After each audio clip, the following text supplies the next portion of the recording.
No ega siin ei olnud vaja tekkida mingist ideed kui sellist, et kui tsiviilseadustik sai nagu valmis, siis võlaõigusseaduse vastuvõtmisega, et kõik need 5 osa siis olid kehtivad. Siis oli selge ju see, et kui uue seaduse juures on äärmiselt oluline ju selle seaduse rakendamise jaoks ikkagi, et sul oleks omamaised kommentaarid, et kuidas oli võimalik seda seadust tutvustada, sellel ajal kõiksugused koolitused olid ju niimoodi, et auditooriumisse ei mahtunud rahvas ära. Tutvustada sai niimoodi, et üksikute küll artiklite kaudu, aga selge oli see, et kohe algusest peale, et paratamatult on vaja ikkagi ka omamaiseid kommentaare. Aga nende kommentaaride kirjutamisega on jälle see raskus, et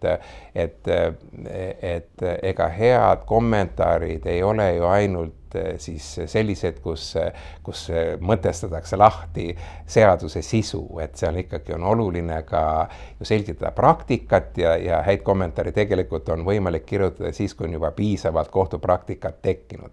Nii et võtsime mõne aasta hoogu ja 2004. aastal hakkasime siis ette valmistama, vaatasime, et niimoodi tõepoolest, et kõige mahukam ja kõige uuem ikkagi või kõige laialsem või kus kõige rohkem on selgitamist vaja, ongi see võlaõigusseadus, et seadsime eesmärgiks, et kirjutada kommentaarid kõigepealt peaks olema kommentaarid kõikide osade kohta.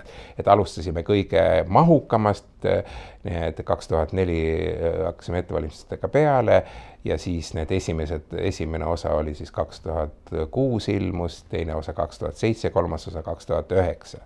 Siis sellele järgi suutsime 1 aastaga kirjutada ka tsiviilseadustiku üldosa seaduse kommentaarid ja 2005 siis asjaõigusseaduse kommentaarid 2 osas.